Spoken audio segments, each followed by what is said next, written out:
नमस्कार, मैं अनिल शर्मा आपका एक बार फिर से स्वागत करता हूं अपने YouTube channel commerce by Pathak sir में। आज हमारे पास जो टॉपिक है वो है रीवैल्यूएशन अकाउंट। ये बहुत इंपॉर्टेंट टॉपिक है पार्टनरशिप का, ठीक है, क्योंकि जब भी पार्टनरशिप का क्वेश्चन आपका फुल फ्लैश क्वेश्चन आता है तो उसमें रीवैल्यूएशन अकाउंट जरूर एक पार्ट होता है, ठीक है। तो हम ये कह सकते हैं कि ये पेपर में 100% आएगा, ठीक है। तो इसी के अकॉर्डिंग आप अपने एग्जाम की प्रिपरेशन करेंगे तो रीवैल्यूएशन अकाउंट को बड़े ध्यान से उसमें टॉप प्रायोरिटी पे रीवैल्यूएशन अकाउंट को रखेंगे। तो आइए स्टार्ट करते हैं कि रीवैल्यूएशन अकाउंट क्या होता है। देखिए बहुत आसान है, बहुत ही सिंपल है। रीवैल्यूएशन अकाउंट क्यों बनाते हैं ये इस नेम में ही है, री प्लस वैल्यूएशन। री का मतलब आप सभी जानते हैं, that again. Valuation means to value, यानी कि हमें दोबारा से किसी वस्तु की वैल्यू लगानी है। सपोज आपके पास एक कार, ठीक है, आपने पिछले साल कार खरीदी थी 10 लाख।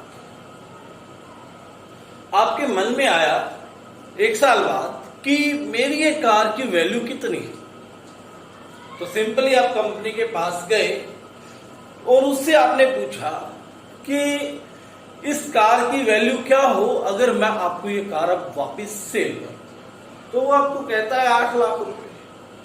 तो जो 8 लाख रुपए उसने लगाए वो रीवैल्यू, उसने आपकी कार की वैल्यू दोबारा से क्या की, लगा दी, ठीक है, यानी कि आपकी एसेट की वैल्यू को दोबारा से लगा दिया। अब जब हम किसी एसेट की, इसी तरह किसी लायबिलिटी की वैल्यू को दोबारा से लगाते हैं, ठीक है, दोबारा से उसकी वैल्यूएशन रखते हैं, तो हमें कुछ लॉस हो सकता है या प्रॉफिट भी हो सकता है।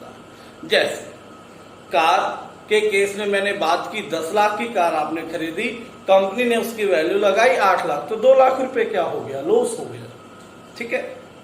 इसी तरह से आपने एक लैंड खरीदी, जमीन खरीदी जो जिसकी वैल्यू थी 5 लाख रुपए। 2 साल बाद आपने कहा कि इसकी वैल्यू क्या होगी, ठीक है, तो प्रॉपर्टी डीलर से बात की कि इसको मैं आसानी से 10 लाख में सेल करवा दूं, तो वो 5 लाख रुपए आपका क्या हो गया, प्रॉफिट हो गया, ठीक है। इसी तरह से लायबिलिटी, आपने किसी के 2000 रुपए देने हैं और आप तो देने के लिए तैयार हैं, लेकिन जिस व्यक्ति को वो 2000 रुपए लेने थे, जो आपकी लायबिलिटी है, आपका कर्जा है, वो आपको दिखने में ही नहीं आ रहा, तो वो कहीं चला गया, ठीक है, वो ट्रेसेबल नहीं है। इसका मतलब आप उसको पे नहीं कर सकते, आपको वो पे नहीं करने हैं, तो आपका यहां पर 2000 रुपए क्या हो गया, फायदा हो गया, ठीक है। इसी तरह से कोई लायबिलिटी जो कि 10 लाख रुपए की थी और जिसको आपने वो पैसे देने थे वो 10 लाख से सेटिस्फाई नहीं, उसने कहा भी मैं तो इंटरेस्ट लूंगा। इंटरेस्ट में तो आपको 11 लाख देने पड़े, आपने वैल्यू बुक में 10 लाख लिख रखी है, आपको पे करना पड़ा 11 लाख, 1 लाख एक्स्ट्रा पे करना पड़ा, तो वो आपके लिए एक तरह से लॉस हो गया, ठीक है। यानी कि असेट्स और लायबिलिटीज की वैल्यू को जब आप दोबारा लगाते हो, ठीक है, तो उससे प्रॉफिट या लॉस होता है, ठीक है, या मतलब गेन या लॉस होता है, ठीक है। तो उस गेन और लॉस को रिकॉर्ड करने के लिए जो अकाउंट बनाते हैं वो कौन सा अकाउंट है, रीवैल्यूएशन अकाउंट। उसका नाम क्या है, रीवैल्यूएशन अकाउंट। बहुत आसान शब्दों में आपको बता दिया कि रीवैल्यूएशन अकाउंट क्यों बनाते हैं, ठीक है, समझ में आ गई। अब इसकी आवश्यकता क्या है, क्योंकि जो वैल्यू बुक्स में, बुक का मतलब यहां पर बैलेंस शीट में असेट्स और लायबिलिटीज की दी गई है, जब आप प्रॉफिट शेयरिंग रेशो चेंज कर रहे हो या एडमिट कर रहे हो किसी पार्टनर को या कोई रिटायर हो रहा, तो उस समय हो सकता है कि बुक्स में जो वैल्यू है असेट्स एंड लायबिलिटीज की वो चेंज हो चुकी है। उसके कारण होने वाला प्रॉफिट और लॉस वो भी उस पार्टनर को आपने क्या करना है, उसके साथ एडजस्टमेंट करनी है ना। उस प्रॉफिट को, अगर वो प्रॉफिट आया तो उस पार्टनर को देना है, अगर लॉस आया तो उसकी कैपिटल से काटना है।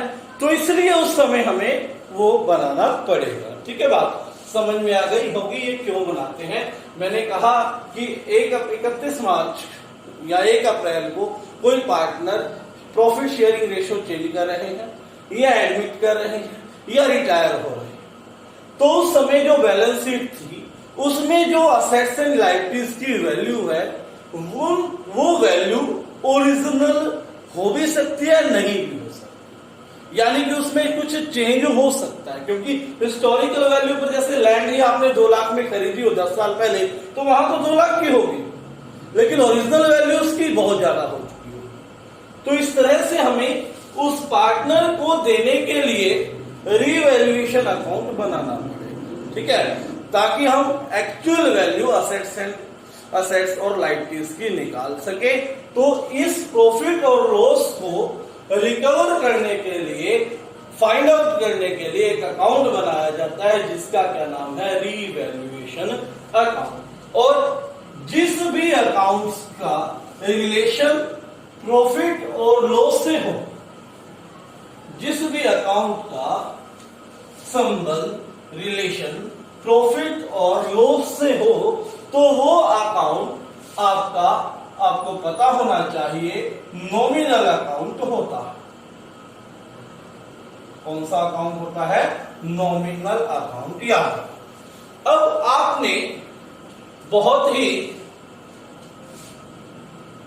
अच्छे से एक नियम याद किया था नॉमिनल अकाउंट का, क्या कि debit all expenses and losses. प्यारे बच्चों, याद करें, इस नॉमिनल अकाउंट का आपने एक रूल याद किया था, debit all expenses and losses, credit all incomes and gains.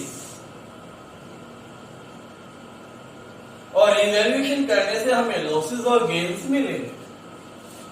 यानी कि इस लॉ के अकॉर्डिंग यदि मैं रीवैल्यूएशन अकाउंट बनाता हूं तो असेट्स की वैल्यू को दोबारा फाइंड आउट करने में या रीवैल्यूएट करने में, दोबारा उसकी वैल्यू लगाने में जो लॉस होगा, according to the rule of nominal account, जो भी लॉस होगा उसे किस साइड लिखा जाएगा, डेबिट साइड। ठीक है, तो क्या लिख सकता हूं मैं, लॉसेस ऑफ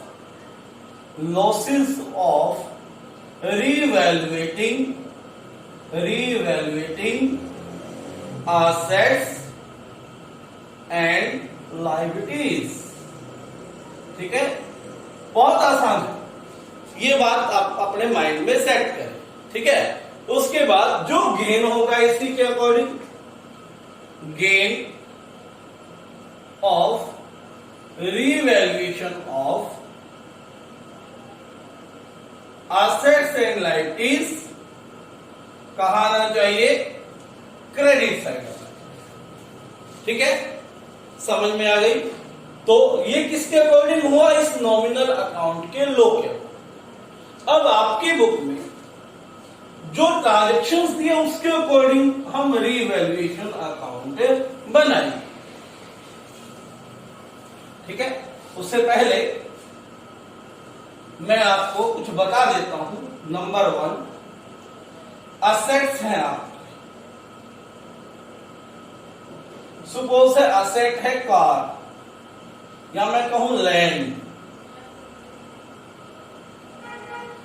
थी 10 लाख की बुक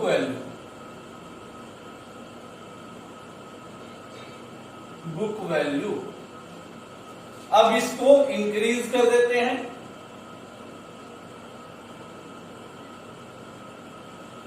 और डिक्रीज कर दो। इंक्रीज की 12 लाख हो गई, डिक्रीज की 8 लाख हो गई, या मैं कहूं 9 लाख हो गई। ठीक है, इसको मैंने क्या लिखा, रीवैल्यूएटेड वैल्यू।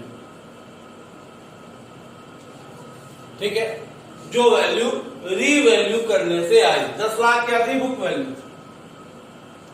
अब 10 से 12 हुई तो प्लस 2 लाख, 10 से 9 लाख हुई तो माइनस 1 लाख। यहां पर आपका प्रॉफिट हुआ,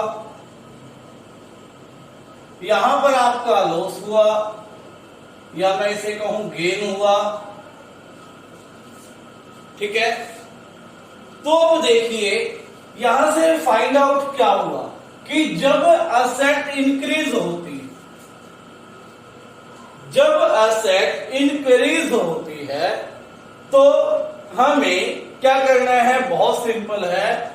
गेन को, जो गेन हुआ, गेन कितना हुआ, 12 लाख नहीं हुआ। बहुत सारे बच्चे वैल्यू बढ़ाकर 12 लाख लिखते, नहीं, गेन हुआ 2 लाख। 2 लाख को रिवैल्यूएशन की क्रेडिट साइड लिख देना। ठीक है बात। जो लॉस हुआ 10 से 9 हो गया, 1 लाख रुपए जो लॉस हुआ, वो 1 लाख रुपए लॉस हमें रिवैल्यूएशन की डेबिट साइड लिख देना है, क्योंकि ये लॉस हुआ। ठीक है, तो ये लॉसेस को डेबिट लिखते हैं, प्रॉफिट और गेन को क्रेडिट लिखते हैं। ये हमें कौन कहता है, नॉमिनल अकाउंट का नियम, debit all losses credit all gain according to revaluation account. Profits when increase in assets, it will be recorded in credit side of revaluation account, and losses, ठीक है, of revaluation is to be recorded in debit side of revaluation account। ठीक है, बात समझ में आ गई। दूसरी चीज किसकी रिवैल्यू करते हैं, लायबिलिटीज। लायबिलिटीज को लोकल भाषा में हम कहते हैं कर्जा। वैसे तो बड़े डिटेल में पढ़ के आए हैं 11th क्लास में इसको, लेकिन फिर भी जिन बच्चों ने वहां ध्यान दे दिया तो मैं आपको यहां पर आसानी से लेके चल सकते हैं। कर्जा लायबिलिटीज में यहां मैं लेता हूं क्रेडिटर्स। टोटल क्रेडिटर्स 10,000 रुपए के थे बुक वैल्यू। क्रेडिटर को हमें देने पड़े, इंक्रीज हो गया 12,000 रुपए। यदि किसी कारणवश क्रेडिटर को डिक्रीज करके 9,000 रुपए दिए जाए, रिवैल्यूएटेड वैल्यू जो हमने अब लगाई, तो यहां पर क्रेडिटर्स बढ़ गए, अर्थात जो कर्जा हमारा 10,000 रुपए का था वो कर्जा अब कितने का हो गया, 12,000 रुपए। तो 2,000 रुपए यहां क्या हुआ, लॉस हो गया। और लॉस को किस साइड जाना चाहिए, डेबिट साइड। और जो कर्जा 10 के बजाय हमारा 9 में भुगतान हो गया, 9 में पे हो गया, 1,000 रुपए कम हो गया कर्जा, तो 1,000 रुपए क्या हो गया, हमारा गेन हो गया, तो उसे क्रेडिट साइड जाना चाहिए। अर्थात रिवैल्यूएशन में decrease in the value of liabilities कहां जाएगी, क्रेडिट साइड, और increase in the value of liabilities कहां जाएगी, डेबिट साइड, क्योंकि वो क्या है, लॉस। ठीक है, दोनों मैंने एग्जांपल के साथ आपको यहां पर क्लियर कर दिए। ठीक है बात। तो आइए बुक वाला एक फॉर्मेट मैं आपको यहां पर बनाकर दिखा देता हूं जो आपकी बुक में अवेलेबल है।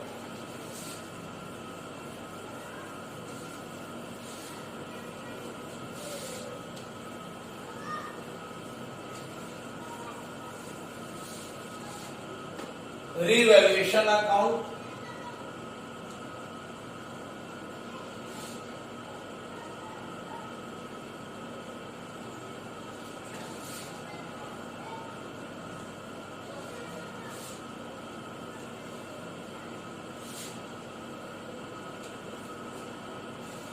देखिए amount particular amount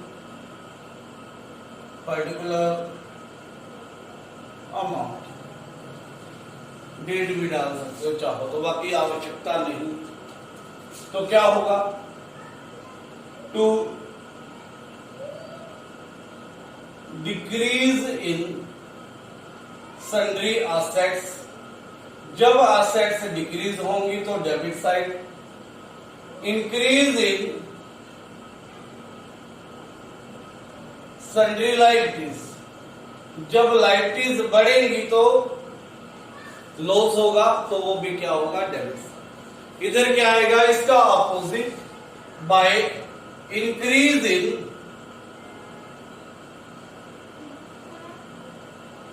sundry assets, जब एसेट्स बढ़ेंगी तो गेन होगा, और by decrease in sundry liabilities, और लायबिलिटीज कम होगी तो भी प्रॉफिट। ठीक है, अब लायबिलिटी मिल जाएगी तो वो लॉस है, यानी कि अनरिकॉर्डेड कोई लायबिलिटी आपके सामने आए,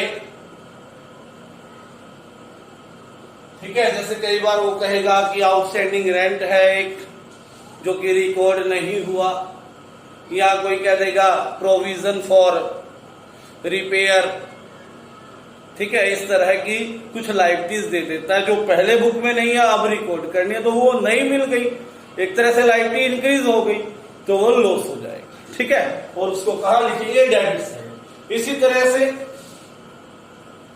बाय अनरिकॉर्डेड एसेट्स,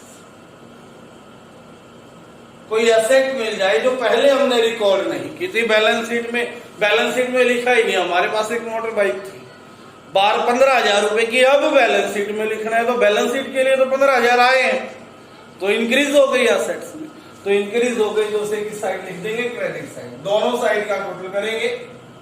ठीक है, तो प्रॉफिट आ जाएगा, क्योंकि इधर प्रॉफिट वाली साइड ज्यादा रह जाएगी और लॉसेस कम हो जाएंगे, तो प्रॉफिट आ जाएगा, प्रॉफिट ऑन रीवैल्यूएशन। और यदि ये साइड ज्यादा रह जाए तो by loss on revaluation if any.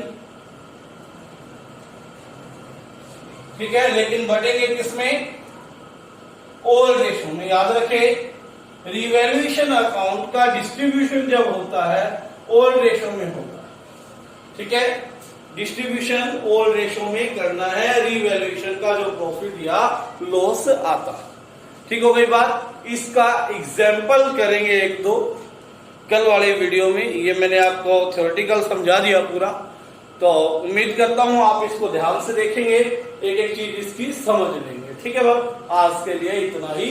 Channel को आप सब्सक्राइब करें बेटे, वीडियो आप लाइक करें यदि आपको अच्छा लगे। धन्यवाद।